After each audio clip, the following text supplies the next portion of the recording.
دو عاملی که گفتید، یکی مثلا عامل این همون گوییم که داروها و دیگرش اون ملاها. زمان شوروی این چیز نبوده.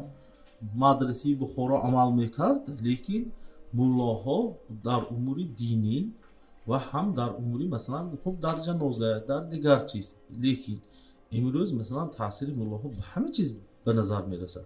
یک مولای جلسات میبرد، یک چیز مثلا این موافق مثلا شریعت نیست گفته اعلام میکند، مردم با اون باور میکنن. در فیسبوک بینید، در فیسبوک بینید 50 تا عالم گپ صحت میگوید، علمان اثبات میکند، قبول ندارد، یک گپ مولای قبول میکند.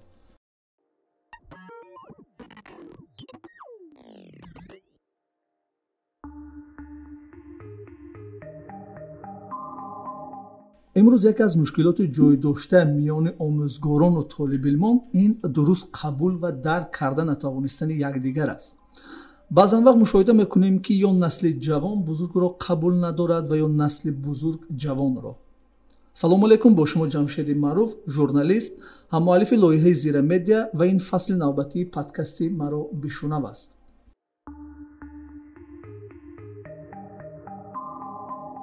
فصل دومی پادکست مرا بشنو به مسئله همدیگر فهمی میان نسل ها بخشیده شده است. در این فصل ما کوشش میکنیم که پیش از همه با خود نسل های خرد و بزرگ و متخصصان ساحات گوناگون هم صحبت شویم تا همدیگر را شنویم و برای یکدیگر فهمی آماده باشیم.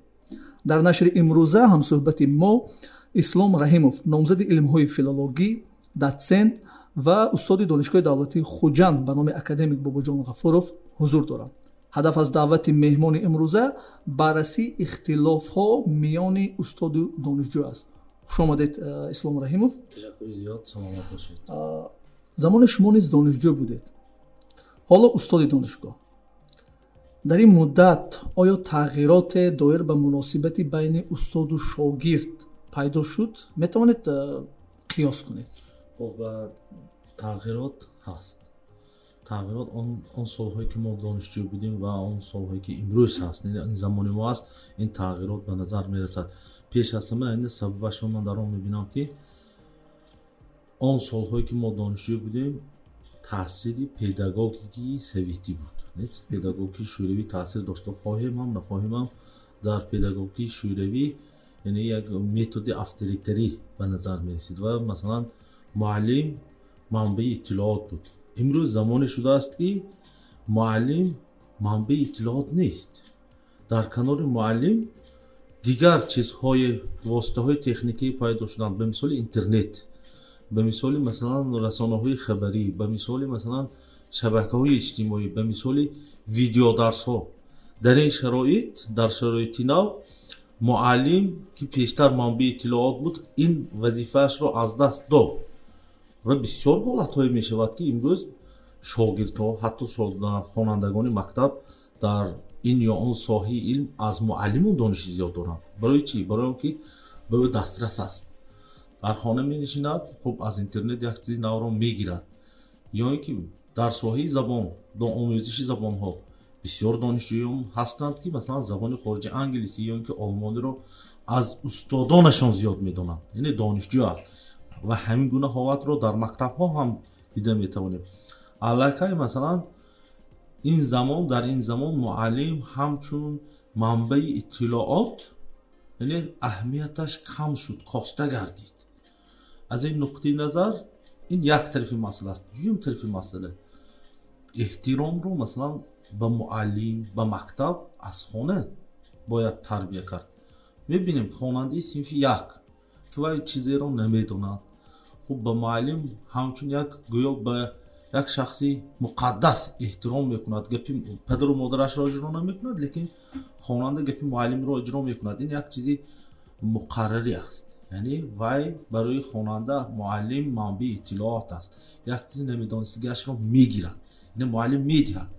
اما وقتی که این خواننده صنف 7 شد، صنف 8 شد، خوب دوره بلاغت اساس گذرانید، بسیار حالت به نظر میرسد که دانشی که معلم میدهد خواننده را قناعتمند نمیکند.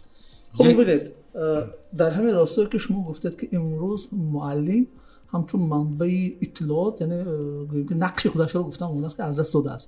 коҳиш ёфтааст. бас чӣ кор бояд кард ки он муаллим дар шароити имрӯза ба қавле агар гӯем ки бозоргир бошад, яъне ҳамон манбаи иттилоот бояд истад?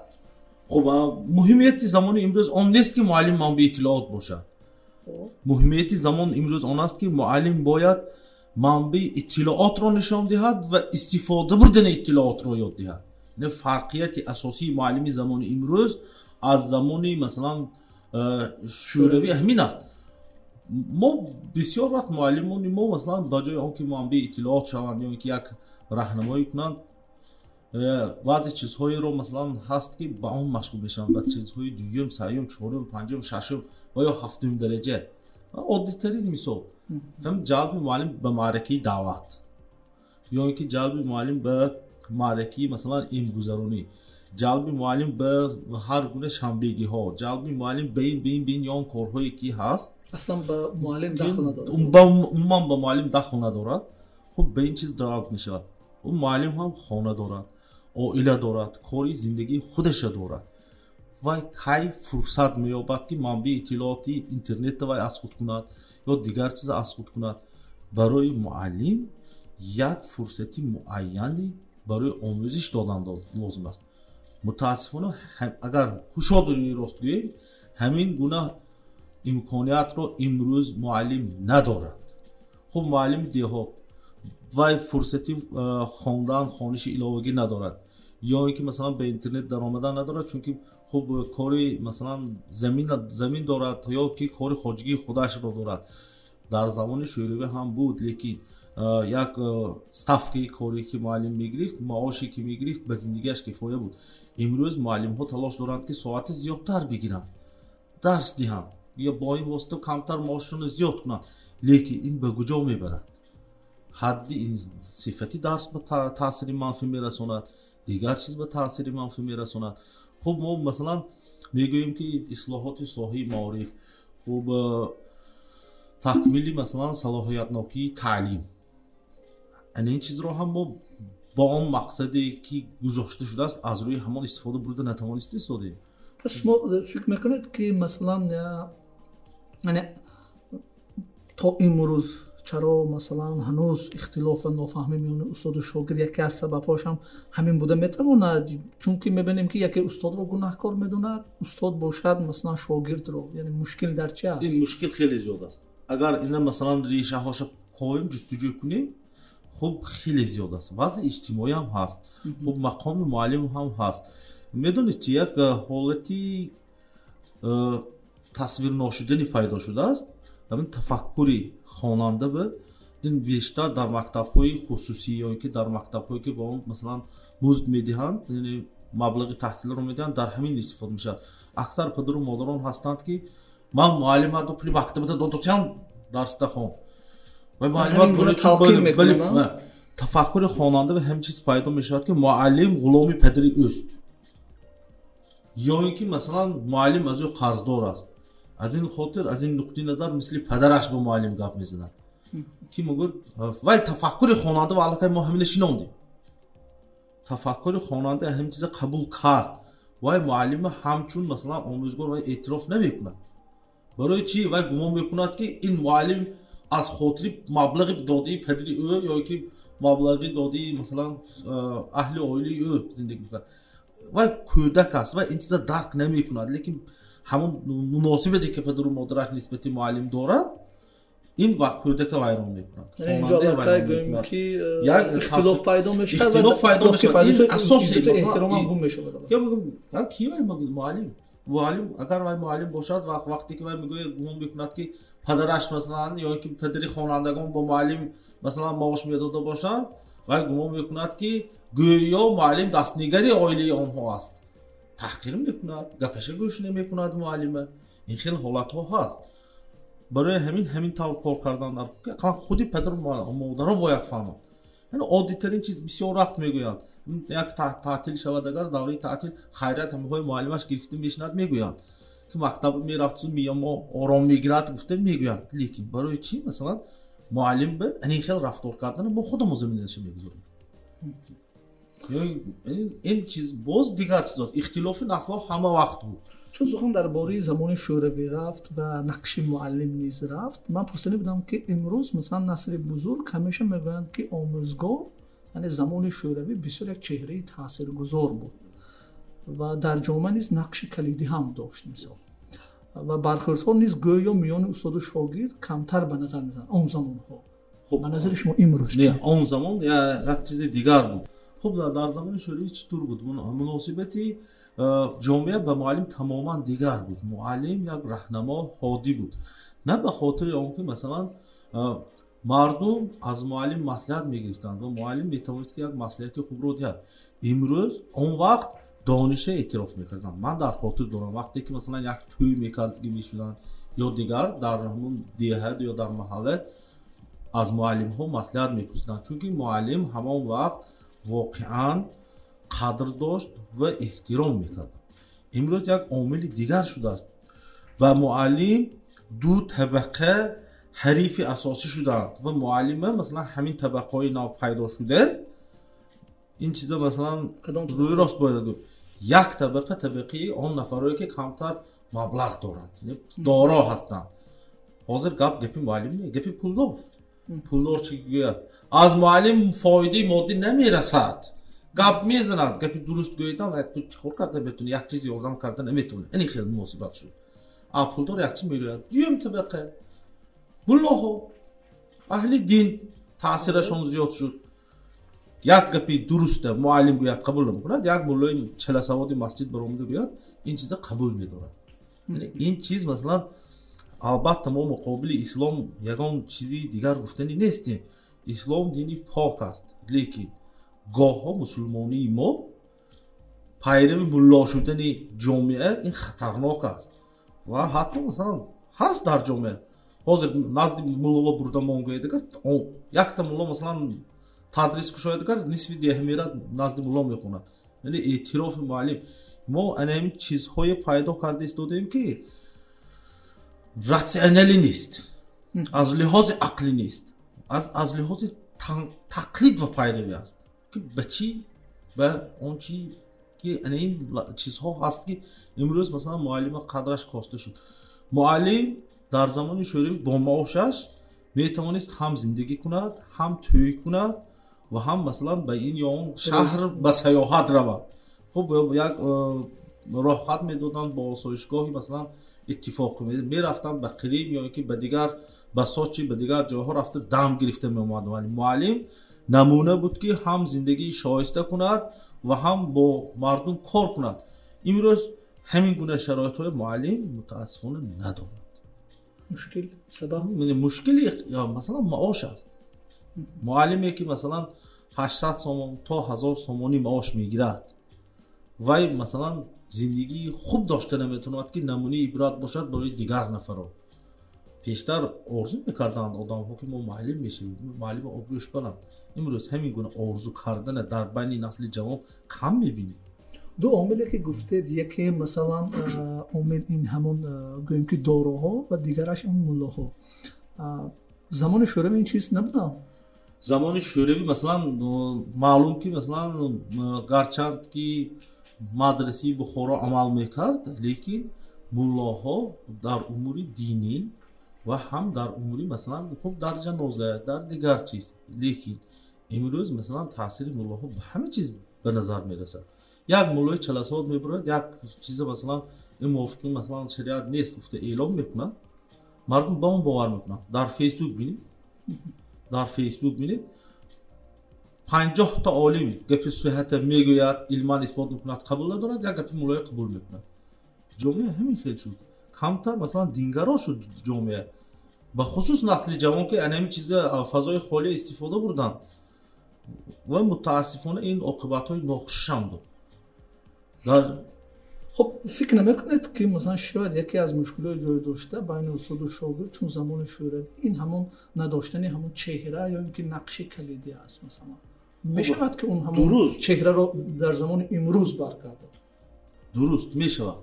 در همون صورت میشود که معلم معاش بهترین داشته باشه و بچه میبیند و تحلیل میکند به طور خودش با عقلی کودکانه خودش تحلیل میکند که این معلم خانه داشتگی ندارد، ماشین قیمت بها ندارد، عمرش فقط مکتب بگذاشتن.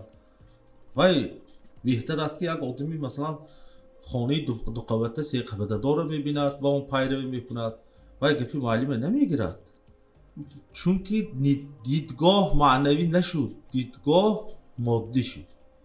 آن چیزی که میبیند نظر به مادی شد.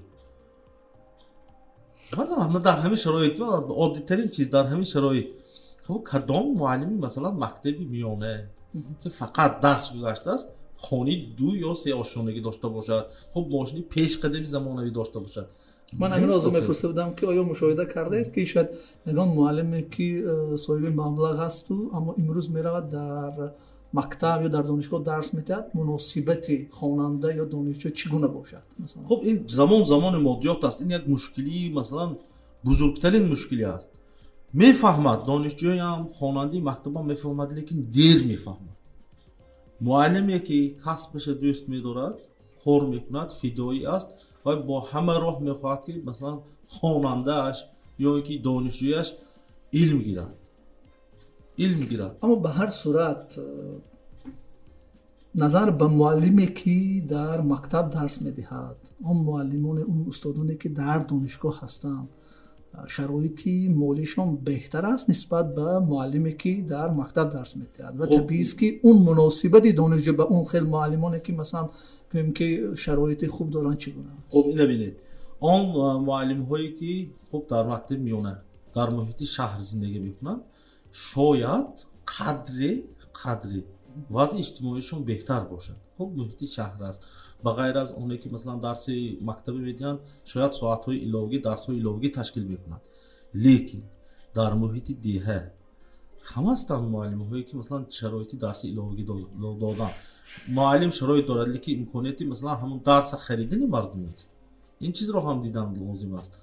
خب باز همون میرد طبقه دارا میگه دستش به پاک میزند، میگه که بهترین معلم من تو کار کردم میتونم و تفکرش باز همون معلم غلام. من خیلی چیز پیدا شده است. این چیزا برهم بودن در کار. خب بسیار وقت میگیم این اون معلم باید وطن دوست باشد. درست، معلم باید وطن دوست باشد، معلم وطنش حفظ کند، کودک مثلا تربیه کند. لیکن دویم طرفی مسئله کم نگاه میکنیم. خب معلم هم همچون آدم است و هم زندگی دارد، روزگار دارد، دیگر آرزوی هوس دارد. هوای برای آرزوی هوسش برسیدن خود کار کردنش در کار.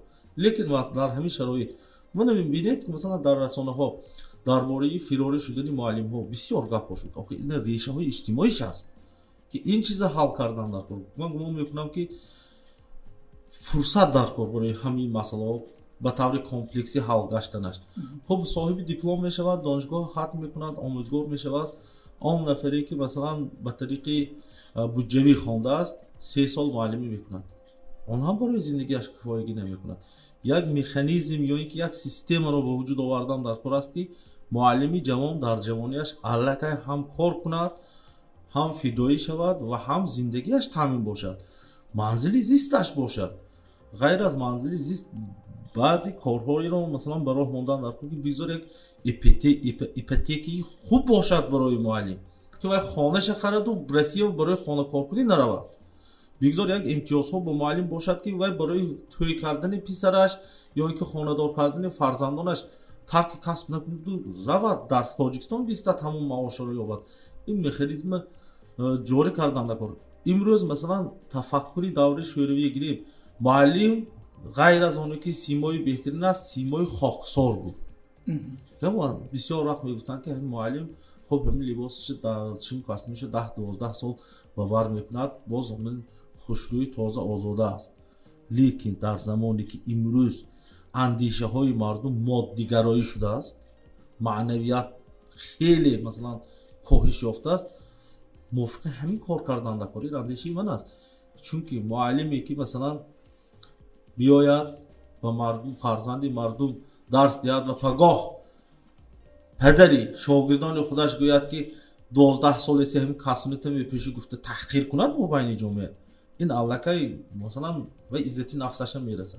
بسیار بسیار حادثه های مثلا حالت های دیدیم آموخته مثلا در چند ناحیه هم دیدیم. خب یک حادثه شده است. خب معلم یک خواننده سرزنش میکند به خاطر آنکه یک بیادبی کرده است. مادرش میآید میگوید تو کی شدی؟ مادری همون خواننده تو کی شدی؟ چند قدر پول میگیری که بچه منه تو گپ میزنی؟ تو بای شدی می بچه منه گپ میزنی؟ همون معلم 10 سال پیش می حادثه رخ داده بود. پرتافت رفت تاجیکستان.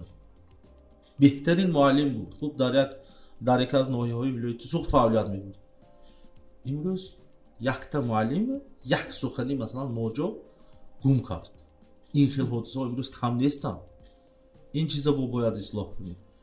وقتی که مردم خودش فکر تفکر کردن یاد نگیرد که معلم باید برای جامعه شخص رقم یک باشد، تا جامعه این چیز به خودش خلاصه نکند ما پیش نمیرویم. مثلا در یاپونیا موسفیدی 70-75 ساله وقتی که معلم به مترو میشند، معلم جوان حرمت کرده معلم از جای میخیزد و در مترو جای میدهد به خاطر آنکه وی معلم است. وی کشور ترقی میکند. در ما چی؟ حاضر در همین شرایط همین چیز هست. خب چون سخن که درباره ارزش ها که رفت، فرصتی بودم که به نظر شما امروز کدام ارزش ها با موجودیت اختلاف بین این نسل ها باعث میشه؟ خب همین ارزشی هم اگر بگیریم باز همون ارزش مادی و معنوی. خب ارزشی مادی رو به طوری خب خیلی زود تامین کردن ممکن است. خب با راهی مثلا جلبی مبلغ دیگر، لیکن ارزشی معنوی این یک چیزی هست که فرصت های زیاد لازم است. به این همه قوی جامعه استفاده بودن در کار است.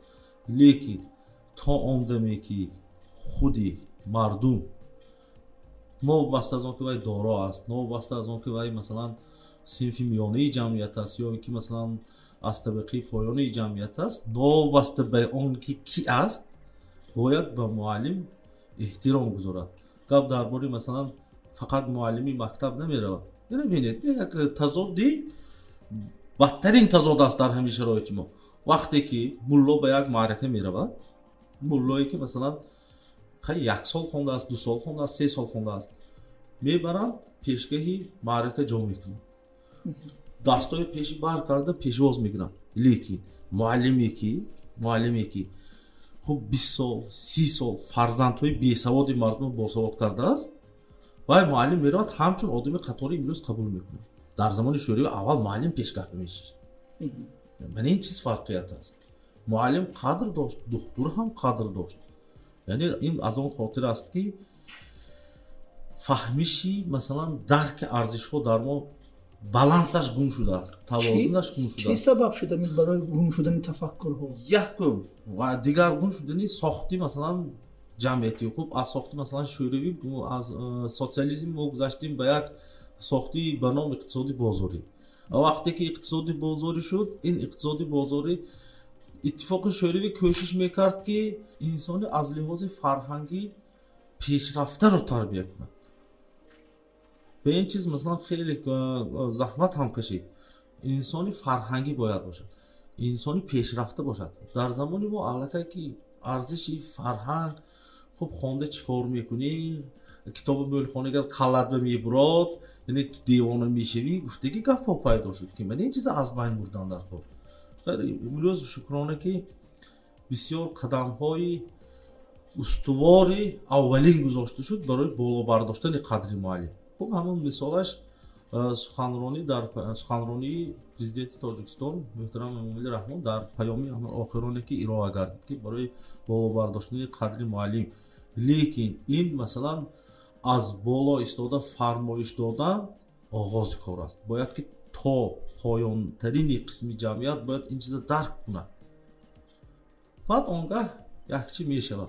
خب امروز هم معلم هایی که واقعا معلم هستند و جامعه به تاثیرگذار هستند خوشبختانه زیاد هستند. لیکن дар ҳар ҷомеа масалан дар ҳар макон ҳар хел аст. бисёр муаллимои мо ҳастанд ки дар Россия рафта имрӯз муаллими пешқадами кишвари Россия шуданд ва забони русӣ беҳтарин дарса мегӯянд.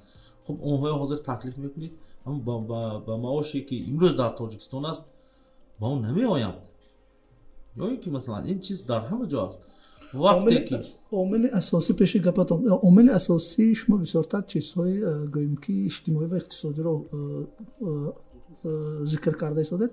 оё мешавад ки бо баланд кардани маош ва шароити хуб метавон ки ин ҳама мушкилиро аз байн бурд, ихтилофҳоро?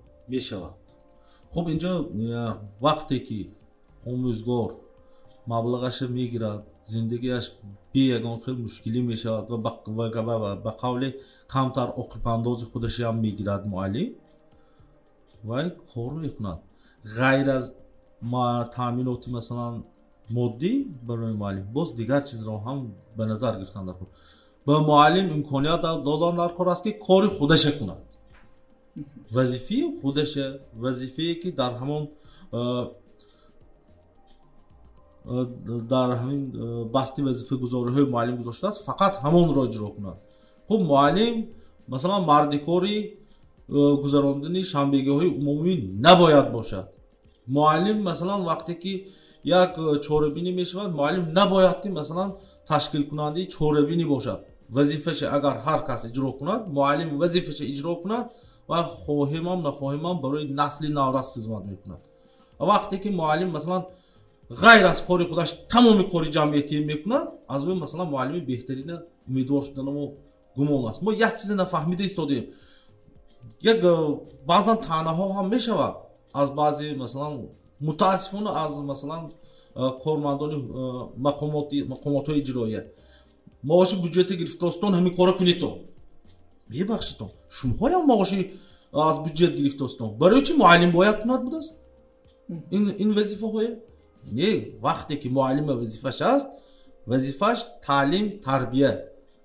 дигар масъалаҳо масалан сохторҳои худаш аст, хуб дастандаркорҳои худаш аст, онро кунад. ҳозир муаллим ҳама чиз шудааст дар ҷомеаи мо. ба ҳама масъала муаллим, ба ҳама масъала хуб дар даври шӯрӣ буд.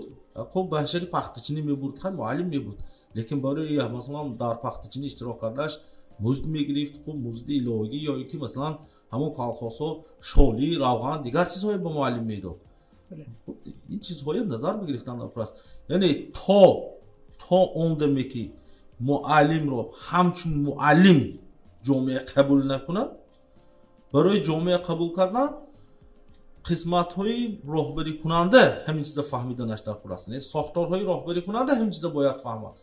он вақт муаллим воқеан мавқеаша меёбад. ин як рӯз ба намешавад, ду рӯз ба намешавад, лекин масалан барои ҳамин корамилӣ шудан ақаллан 10-12 сол лозим аст, то ин ки як насл авлакай хуб ба воя расад, ин чиза фаҳмад. инҷо ки он суҳбате ки мо кардем фақат тарафҳои манфиаш бисёртар инҷо зикр шуд, лекин ҷонибҳои мусбаташ ҳам ҳаст ки ин чизҳоям бояд масалан сарфи назар накунем, лекин мутаассифона он чизе ки дар ҷомеаи мо ҳаст ҳамин чиз ба назар мерасад. дар ҷомеа ҳаст бо фикру ақидае ки масалан надоштани дониши казоии муаллим аз тарафи масалан гӯем ки хо толибин, хо донишҷӯ низ масалан гӯем ки як андоза нодуруст баҳогузорӣ ҳам мешавад. мегӯям ки муаллим дониши хуб надорад, ман набояд ки масалан бо ӯ аз ӯ таълим бигирифта бошем. ё баръакси ҳол агар назар кунем, агар муаллим мегӯяд ки масалан дар баробари он ки мо ҳамин қадар меомӯзонем, падару модарон боз бо фарзандони худашон кор намекунанд ки ва ин ҳама боз ихтилофо пайдо мешавад. дар ин масъала чӣ назар доред? дуруст қайд кардед. имрӯз масалан дар суҳбати болоӣ гуфтам ки муаллим дар замони шӯравӣ манбаи иттилоот буд, лекин имрӯз муаллим бояд ҳидояткунанда ба гирифтани маълумот бошад. агар ҳамин чизро мо хуб дарк кунем мешавад. хуб ҳастанд хонандаҳои хуб ҳам ҳастанд ки донишашон аз муаллим баланд аст, донишҷӯҳои хуб ҳам ҳастанд. анакнун инҷа вазифаи мушкил меистад ки мутобиқ шудани муаллим ба насли имрӯза. бисёр вақт масалан донишҷӯҳо як саволҳои аҷоиб ҳам медиҳанд вобаста به همین موضوع درس. اکنون معلم باید که دانش فراخ داشته باشد. برای دانش فراخ گرفتن و فرصت یافتنش در کار است. خب یک زمان در دانشگاه روزی خوانش برای معلم ها بود. روزی خوانش که امروز مثلا این نه در همه دانشگاه ها همین چیز هست.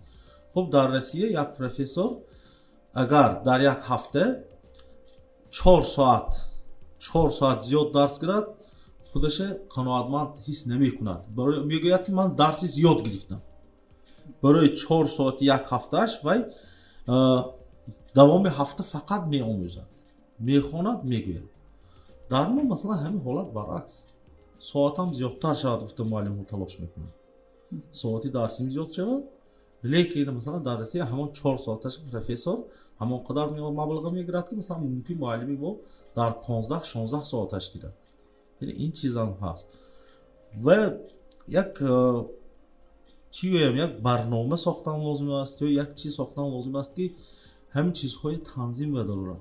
خب وابسته به دانش به سطح درجه دانشش گروه بندی کردنی دانشجویان یا اینکه خوانندگان، این هم باز پرابلم های دیگری میگوید. برای چی بچه من نگرفتی، برای چی بچه مثلا این کسی نگرفتی. یک تا چیز مردم باید فهمد، هم بچه‌ش مکتب به داد می داخل مکتب به پدر و مادر پیوست نشود، همراه نشود. هم احمق گریده. برای چی بچه‌م به دور مونده گفته اومده معلم که جنجال کردن، احمق گری. حالا که مثلا داخلی مکتب خودی معلم میدوند، راهبری مکتب میدوند. ما حاضر همه چیز پدر و مادر مهربانی های بی نهایت زیاد داریم که این مهربانی های ما فرزند خدا ما به خوب یک زهر شده ایستاده است. پدر و مادر بی نهایت مهربان، بچه هاشون به اگر معلم ها به های پست مانده آمده معلم که جنجال میکنه. خب شما البته چند راه های حل گفتید، اما در آخر پرسیدنی بودم که پس چی باید کرد؟ آیا راهی حل موجود است و یا باز این مناسبت ها رفته باز مشکل تر می شود؟ چیکار باید کنیم که همین مشکلی از بین، نمیگم که از بین پوره می رود، اما حد الامکان اقلا برای راه حل آن یگان گویم که گفته شما برنامه یا یگان پیشنهاد شود که آن مساعدت کند برای همین مشکلی باز هم کاهش یافتن. خب فکری عجایب گفتید، سوالتون هم عجایب بود. در یک مدتی که بعد از همون سالهای جنگ شهروندی، خب یک مدت همون یک نسل از معلم های خوب در مکتب ها که نورسوگی معلم ها بود، یک نسلی که کمتر دغل گوییم به وای رسیدن. اکنون همه های فرزندهاش حاضر طلبی مکتب شده ایستاده است، خود دانشجوی دانشگاه شده ایستاده است. یعنی یک پیوستی معنوی کنده شد یک مدت. یعنی مکتب مثلا 6 ماه یا 7 ماه به معلم ها مثلا معاش داده نبودن. اکثری آموزگاران همین در سالهای 92 ترک مکتب کرده بودن. همون نسلی که همون سالها تحصیل کرده بود و بیسر سامانه های اثر بزنند، همون فرزندش حاضر با وای رسیده است و کمتر قدری معلم و این چیزای درست درک نمی کند و همه وقت پول درک می کند و برای وای مثلا هم معلم گویا که خدمتگار است دیگر این هم می گذرد. اختلاف نسل ها همه وقت است. یک راهی آسانی حلش است از حال فرزند در مکتب یا در دانشگاه با خبر شدن در کار است. خب ما در دانشگاه کار میکنیم، هستند پدر و مادرایی که 5 سال فرزندش میخواند یک بار آمده حالش نمیپرسند. در مکتب هم همین خیلی برعکس هستند پدر و مادرهایی که هر هفته آمده خبر میگیرند. اگر مکتب فرزند خواند برای خوانشش معلمات میدانند گویند، خب بهای مسئلهش به سر نخلانند. دیگر مسئله هایی که در مکتب برای رشد همین فرزند است، خب هر گونه مانعه یا اینکه دخالت از بین برند. نوبسته از اون که فرزند پروکورور است یا که فرزندی مثلا یک دهقان است، به همه یک خیلی مناسبت شد، اون وقت معلم خوب قدر و манзилати худаша соҳиб мешавад, аз буддаи имрӯзааш ҳам зиёд мешавад. хуб инҷо як минуси дигар, яъне як чизи дигар ҳам ҳастанд. муаллимҳо ҳам барои хондан, барои дониши иловагӣ гирифтан гоҳо фурсат надоранд. ин ҳам як чӣ гӯем, як чизе ки ҳалшаванда аст. ба муаллим имконият додан дар кор ки донишро васеъ кунад. хуб ин курси такмили ихтисос, дигар чизҳо, ин як масалан як дараҷа фоида мерасонад, лекин муаллиме ки барои дарси пагоҳинаш имрӯз дарс тайёр намекунад, вай худаш муаллим нест.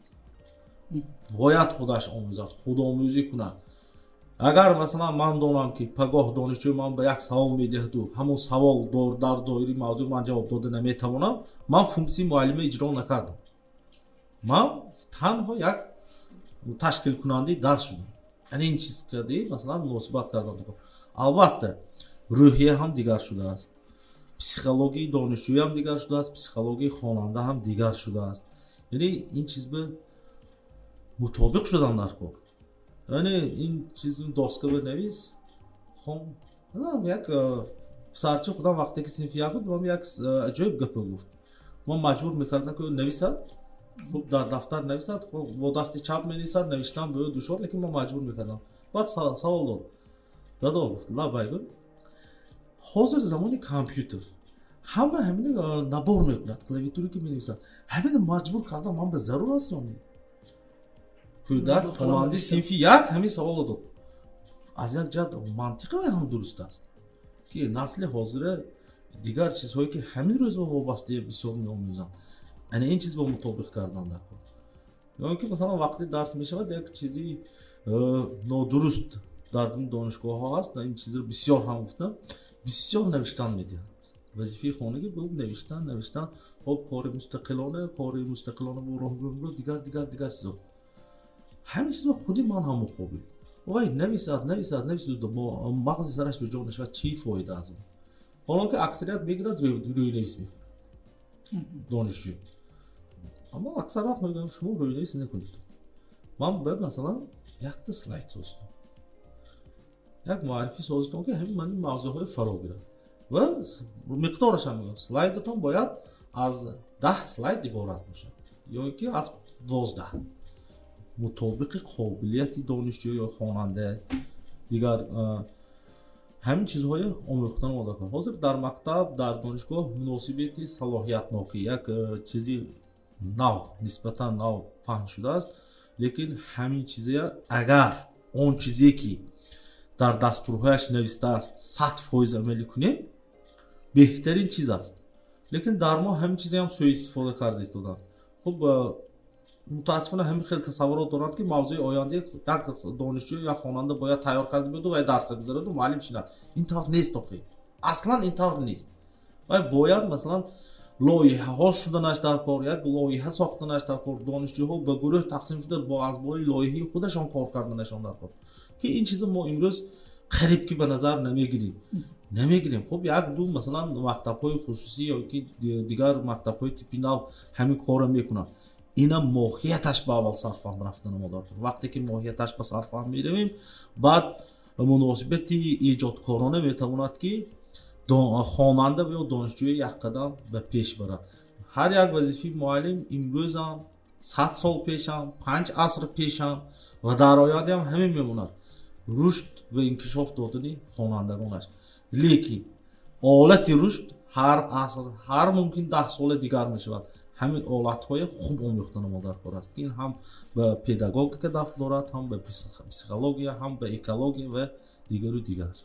ташаккури зиёд барои як суҳбати пурмуҳтаво ки ҳам ташриф овардед ба подкасти мо. дӯстони азиз, ин нашри навбати фасли дуюми подкасти маро бишунав буд ки аз ҷониби журналистони Зира Медиа омода мешавад. дар нашрҳои минбаъда низ мо оид ба мушкилоти наслҳо хоҳем гуфту бо мутахассисони соҳати гуногун барои дарёфти роҳҳалли ин мушкилиҳо суҳбат хоҳем кард. фаромӯш накунед ки ҳар ҳафта рӯзҳои панҷшанбе подкасти мо дар платформаҳои Зира Медиа, дар фейсбук, инстаграм ва телеграм ва ютуб нашру паҳн мешаванд. мо интизору фикру ақидаҳои шумоем. то нашри дигар саломату сарбаланд бошед.